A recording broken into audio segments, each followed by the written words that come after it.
کیسے بیان کروں اور کیا کہوں سمجھ میں نہیں آ رہا ہے، مگر چونکہ اگر ابھی نہیں بتایا لوگوں کو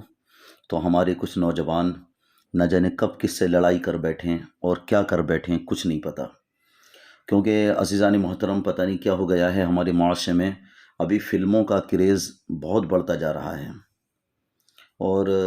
یہ بہت غلط ہے جو ہو رہا ہے ہمارے معاشرے میں۔ ابھی میں اخبار پڑھ رہا تھا سالار، تو اس میں ایک خبر پڑھی تو میں بڑا حیران ہوا کہ مسلمان کسی فلم کی تائید میں سپورٹ میں کھڑے ہو رہے ہیں۔ کوئی فلم ہے پٹھان نام سے، تو اس کا بہت چرچا ہے آج ہندوستان میں، اور سب سے بڑا مسئلہ اس وقت سمجھ لو یہی بنا ہوا پورے ہندوستان میں۔ اور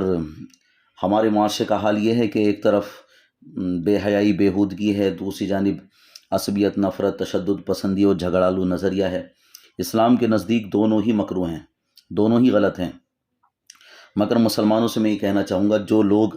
اس فلم کی سپورٹ میں کھڑے ہو رہے ہیں یا کسی بھی فلم کی سپورٹ میں کھڑے ہوتے ہیں، میں یہ سمجھتا ہوں مسلمانوں کا کام فلموں کو سپورٹ کرنا نہیں ہے۔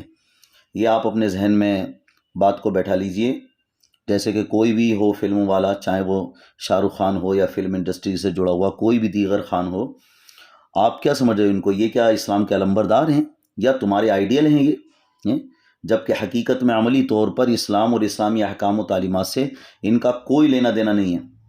بلکہ یہ وہ حضرات ہیں جن کی وجہ سے ہماری ملت کے نوجوان گمراہ ہو رہے ہیں اور صحیح راستے سے بھٹک رہے ہیں، تباہ ہو رہے ہیں۔ میں یہ سمجھتا ہوں کوئی بھی غیرت مند، حیادار اور ایمان والا مسلمان ایسی چیزوں کو سپورٹ نہیں کر سکتا۔ تو میری گزارش ہے اپنے نوجوان لڑکوں سے، لڑکیوں سے، بھائی بہنوں سے، اپنے بزرگوں سے، نوجوانوں سے کہ ایسی باتوں سے آپ بچیے، اپنی تجارت پہ دھیان دیجیے اور کاروبار کو اچھا بنائیے، ماں باپ کی خدمت کیجیے، نیک عمل کیجیے۔